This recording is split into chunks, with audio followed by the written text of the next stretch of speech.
नमस्कार दोस्तों, एक बार फिर से आप सभी का स्वागत है आपके अपने YouTube चैनल अभ्युदय क्लासेस पर।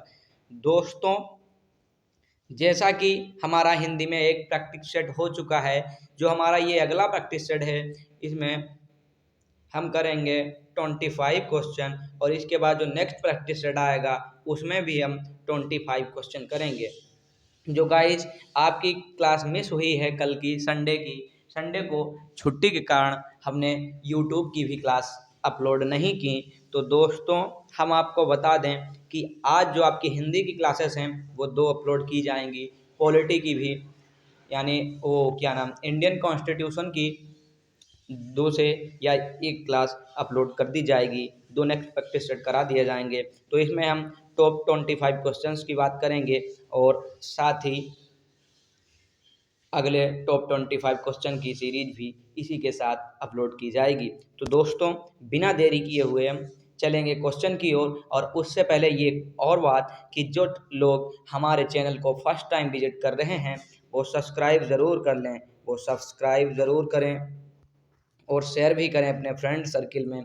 और साथ ही जो घंटी का बेल का आइकॉन है उसे ज़रूर टैप कर लें, उसे ज़रूर क्लिक करें ताकि हमारी नई अपडेट्स, नए वीडियोस आप तक सबसे पहले पहुंच सकें। ठीक है दोस्तों, तो चलते हैं हम क्वेश्चंस की ओर बिना देरी किए हुए। जो आपका फर्स्ट क्वेश्चन दिया गया है दोस्तों, पूछा गया है कि तरु का पर्यायवाची है। तरु का मतलब होता पेड़, वृक्ष, विटप। ठीक है, तो इसका करेक्ट आंसर जो हो जाएगा वो हो जाएगा ऑप्शन नंबर सी। तरु का जो पर्यायवाची है वो हो जाएगा विटप। क्या हो जाएगा? विटप। गाइस, जो आपका अगला क्वेश्चन दिया गया है, क्वेश्चन ही गायब कर दिया। जो टाइपर है उसने क्वेश्चन गायब ही कर दिया है। तो बात करें क्वेश्चन की, तो यहाँ पर जो क्वेश्चन था वो था दोस्तों सुनार। क्या था? सुनार। सुनार में हमें प्रत्यय बताना है। क्या बताना है? प्रत्यय। सुनार में जो हमें बताना है वो प्रत्यय बताना है। तो प्रत्यय क्या होते हैं? प्रत्यय की बात करें तो प्रत्यय वे होते हैं जो एक शब्द में, एक भावपूर्ण शब्द में दूसरा शब्द या वर्ण जोड़ के उसका भाव बदल देते हैं, यानी अर्थ बदल देते हैं, तो उसे हम प्रत्यय बोलते हैं। जैसे सुन, सुन में हम क्या जोड़ दें कि यह सुनार हो जाए तो आर जोड़ देंगे और आर जोड़ने से सुनार हो गया। मतलब सुनना एक क्रिया थी और इससे एक व्यक्ति बन गया। ठीक है दोस्तों, तो क्या हो गया? सुनार हो गया। आर जो है वो एक सुनार में प्रत्यय है, नार नहीं है, रा नहीं है, रा नहीं है, जो है वो है क्या है? आर। ठीक है, अगला क्वेश्चन दोस्तों दिया गया है,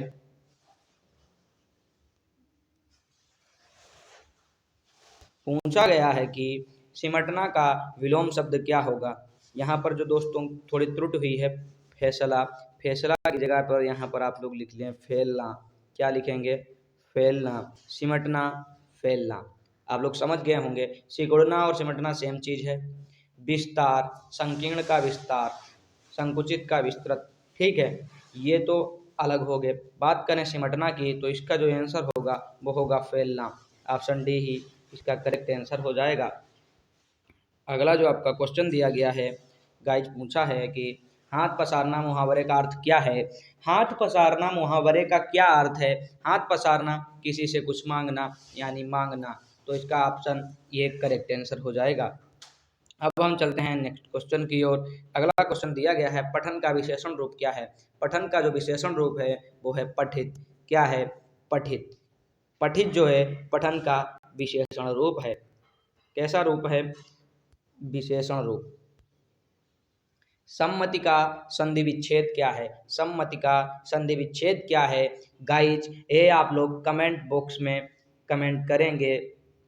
सम्मति का संधि विच्छेद। सम्मति का जो संधि विच्छेद है गाइज, आप लोग कमेंट बॉक्स में बताइएगा कि सम्मति का इन चारों ऑप्शन में से सही संधि विच्छेद कौन सा है, या इससे अतिरिक्त संधि विच्छेद जो है वो कौन सा है। तो ठीक है गाइज, कमेंट बॉक्स में इस क्वेश्चन का आंसर ज़रूर दीजिएगा।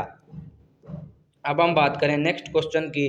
तो अगला क्वेश्चन जो दिया गया है, 4 दिन की चांदनी मुहावरे का अर्थ बताना है। 4 दिन की चांदनी फिर अंधेरी रात, इस तरीके का ये मुहावरा है पूरा। और बात करें इस मुहावरे की, तो इसका जो अर्थ होता है, थोड़े समय का सुख, क्षणिक सुख। 4 दिन की चांदनी, चांदनी कुछ दिनों के लिए होती है, ठीक है। तो बात करें थोड़े समय के सुख की, तो 4 दिन की चांदनी का जो मुहावरे का अर्थ होगा वो होगा थोड़े समय का सुख, क्षणिक सुख, कुछ समय का सुख, थोड़े दिन का आराम, ठीक है। ऑप्शन ए जो है वो इसका करेक्ट आंसर हो जाएगा। बात करें संस्करण में प्रयुक्त उपसर्ग की, संस्करण में कौन सा प्रयुक्त उपसर्ग हुआ है, तो वो है सम। संस्करण में जो उपसर्ग का प्रयोग हुआ है वो होता है सम। क्या होगा? सम।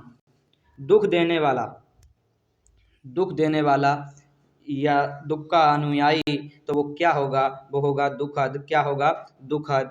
अब हम बात करें अगले क्वेश्चन की, तो अगला क्वेश्चन जो हमारा दिया गया है, पूछा है कली का अर्थ क्या होता है। कली का अर्थ क्या होता है? कली मतलब मशीनी युग, मशीनी युग, आधुनिक युग, कारखानों का युग, उसे हम क्या बोलते हैं? हम बोलते हैं उसे कलयुग। क्या बोलते हैं? कलयुग। कली का जो पर्यायवाची है वो हो जाएगा कलयुग। क्या हो जाएगा? कलयुग। अगला क्वेश्चन हमारा दिया गया है, अगम का विलोमार्थक शब्द कौन सा है? अगम, जहाँ जाया ना जा सके, जहाँ गमन करना कठिन हो, उसे हम अगम बोलते हैं। और जहाँ आसानी से जाया जा सके, सुलभता से जाया जा सके, उसे हम बोलते हैं सुगम। तो अगम का जो विलोम होगा वो हो जाएगा सुगम। क्या हो जाएगा? सुगम हो जाएगा। दोस्तों, अब हम चलते हैं आपके अगले क्वेश्चन की ओर। जो आपका अगला क्वेश्चन दिया गया है, शुद्ध वाक्य चुनना है। ए हमारे पास रहते हैं और वे दूर, ये हमारे पास रहते हैं और ए दूर, ये तो बिल्कुल गलत हो गया। बे हमारे पास रहते हैं और वह दूर, ये भी गलत हो गया।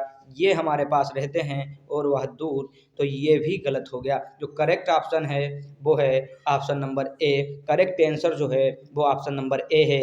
ए हमारे पास रहते हैं और वे दूर रहते हैं। ठीक है दोस्तों, अगला क्वेश्चन आपका जो दिया गया है, अब उसके विषय में थोड़ी चर्चा करें तो, किसी कथा के अंतर्गत आने वाली कोई दूसरी कथा, जैसे कोई कथा चल रही है, उसके अंतर्गत जो कथा आती है, उसके बीच में जो कथा आती है, उसे क्या बोलते हैं? किसी भी बात के बीच में जो आती हैं बातें, जैसे खंड तो उसके अंदर आएगा वो अंतः खंड। उसी प्रकार कोई गान तो उसके अंदर जो आएगा अंतः गान, हृदय गान, ठीक है। उसी प्रकार किसी कथा के जो अंतर्गत आएगा उसे हम अंतः कथा बोलेंगे। अंतर कथा गाथा नहीं बोलेंगे, ना ही दृष्टांत, ना अंतर दृष्टांत, उसे अंतः कथा बोलेंगे। कोई दृष्टांत के बीच में दृष्टांत आता है तो उसे हम अंतः दृष्टांत बोलते हैं। ठीक है दोस्तों, तो कहते हैं कि रख हौसला, वो मंजर भी आएगा, प्यासे के पास चलकर समंदर भी आएगा, थककर ना बैठे मंजिल के मुसाफिर, मंजिल भी मिलेगी और मिलने का मज़ा भी आएगा, मिलने का मज़ा भी आएगा। दोस्तों, आपको मंजिल का यदि मज़ा पाना है, अपने सपनों को पूरा करना है, तो आपको हार्ड वर्क करना पड़ेगा। और हार्ड वर्क करने के लिए आपको 15-15 घंटे पढ़ाई करनी पड़ेगी। यदि आप इसी 2 महीने में पढ़ाई करके एसएससी जीडी और आने वाली अगली वैकेंसी यूपीपी को कवर करना चाहते हैं, तो भाई जी कि 15 घंटे आपको पढ़ना पड़ेगा। कितने घंटे पढ़ना पड़ेगा? 15 घंटे पढ़ना पड़ेगा। 10 से 15 घंटे ज़रूर पढ़ना पड़ेगा, तभी आप अपने सपनों को पूरा कर सकते हैं। अब हम चलते हैं अगले क्वेश्चन की ओर। क्वेश्चन दिया गया है, निम्नलिखित में कौन सा शब्द है जो स्त्रीलिंग नहीं है? तो हम बात करें चाय की, तो चाय एक शब्द ऐसा है जो स्त्रीलिंग है, क्योंकि चाय पी जाती है, चाल चली जाती है, चीज़ें रखी जाती हैं, चीज़ मांगी जाती है। बात करें चूल्हा की, तो चूल्हा जलाया जाता है। यह स्त्रीलिंग नहीं है। यह कैसा शब्द है? तो ये जो शब्द है वो पुल्लिंग हो जाएगा। अब हम चलते हैं अपने अगले क्वेश्चन की ओर। अगला क्वेश्चन हमारा दिया गया है, जान है तो जहान है का अर्थ बताना है। जीवन ही सब कुछ है, ये तो बहुत सरल है। इसका जो करेक्ट आंसर होगा ऑप्शन ए हो जाएगा। जान है तो जहान है, हम हैं तो सब हैं, ठीक है। जीवन ही सब कुछ है। अगला क्वेश्चन दिया गया है, चक्कर में आना मुहावरे का क्या अर्थ है? चक्कर में आना, धोखा पाना। लोग कहते हैं ना कि हम वहाँ मार्केट में गए और दुकानदार के चक्कर में आ गए। चक्कर में आ गए यानी धोखा खा गए, या धोखा पा गए, या धोखा मिल गया, या धोखा दे दिया। किसी को चक्कर में डालना तो उसे धोखा देना होगा, यहाँ पर देना नहीं होगा। धोखा खाना, धोखा पाना या धोखा खाना हो जाएगा।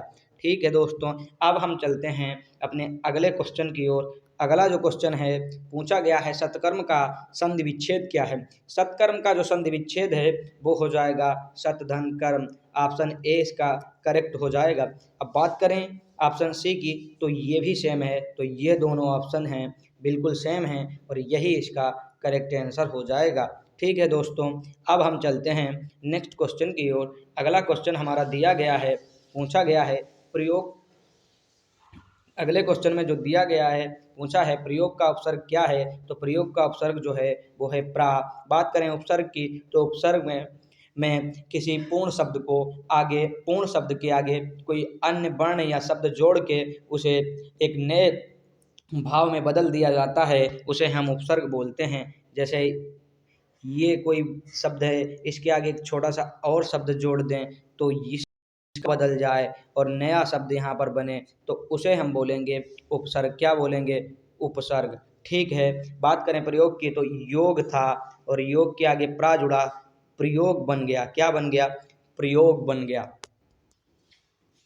चलते हैं अगले क्वेश्चन की ओर। दोस्तों, जो हमारा नया क्वेश्चन दिया गया है, क्षुधा शब्द का विलोम पूछा गया है। किसका विलोम पूछा गया है? तो दोस्तों क्षुधा का विलोम पूछा गया है।